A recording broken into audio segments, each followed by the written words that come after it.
باپ ایک ذمہ دار ڈرائیور ہوتا ہے جو گھر کی گاڑی کو اپنے خون اور پسینے سے چلاتا ہے۔ باپ ایک مقدس محافظ بھی ہے جو سارے خاندان کی نگرانی کرتا ہے۔ اپنے باپ کا حکم مانیے تاکہ آپ دنیا میں خوشحال رہ سکیں۔ باپ کے سامنے اونچی آواز میں نہ بولیے ورنہ اللہ تعالیٰ آپ کو نیچا دکھا دے گا۔ باپ کے سامنے نظر جھکا کر رکھیے۔ ایک بات یاد رکھیے، کبھی بھی باپ کی آنکھوں سے آنسو آپ کے دکھ سے نہ گرے، آپ کی تکلیف سے نہ گرے، ورنہ اللہ تعالیٰ آپ کو جنت سے گرا دے گا۔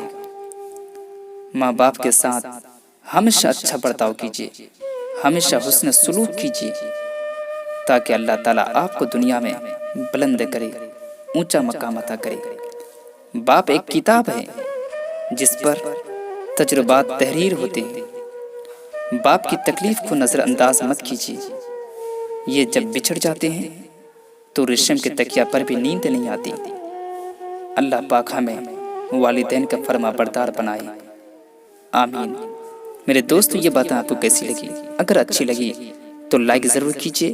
اگر آپ میرے چینل پر نئے ہیں تو سبسکرائب ضرور کیجیے تاکہ میری اس طرح کی ساری ویڈیو سب سے پہلے آپ تک پہنچے۔ اپنا تو سب خیال رکھتے ہیں دوستو، لیکن آپ ان کا بھی خیال رکھیے جن کا دنیا میں کوئی خیال نہیں رکھتا۔ اللہ حافظ، السلام علیکم۔